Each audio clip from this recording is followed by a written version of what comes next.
ரமலான் மாத வாரம் ஒரு மாணவராக்கம். இந்நிகழ்வினூடாக ரமலான் பற்றி சிற்றுரை நிகழ்த்த வந்த நான் ரிசாலா கலாபீடத்து ஹிபில் பிரிவைச் சேர்ந்த மாணவி ஃபாத்திமா அக்கீபா.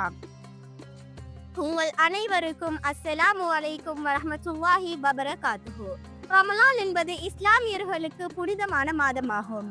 இந்த மாதத்தில் தான் அல் குர்ஆன் அருளப்பட்டது. இந்த மாதத்தில் உலகம் முழுவதிலும் உள்ள முஸ்லிம்கள் நோன்பு நோக்கின்றனர். நோன்பு என்பது உணவை தண்ணீரை தவிர்த்திருப்பது மட்டுமல்ல, எமது உடலை மனதை சுத்தப்படுத்தும் ஒரு செயற்பாடாகும்.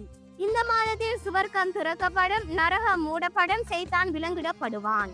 ரமலான் மாதத்தில் அதிகம் தொழ வேண்டும், குர்ஆன் ஓத வேண்டும், திக்ர் செய்ய வேண்டும், ஏழை எளிய மக்களுக்கு உதவி செய்ய வேண்டும். இதனால் எம்மிடம் கருணை, அன்பு, பாசம் போன்ற நல்ல பண்புகள் வளரும். நோன்பு நோட்பதால் ஏழைகளின் பசியின் வழியை புரிந்து கொள்கிறோம். ஆகவே ஏழைகளுக்கு உதவுகிறோம். நம்மை நல்ல மனிதர்களாக மாற்றுகிறது. ரமலான் மாதம் எமக்கு ஒழுக்கம், கட்டுப்பாடு என்பவற்றை கற்றுத் தருகிறது.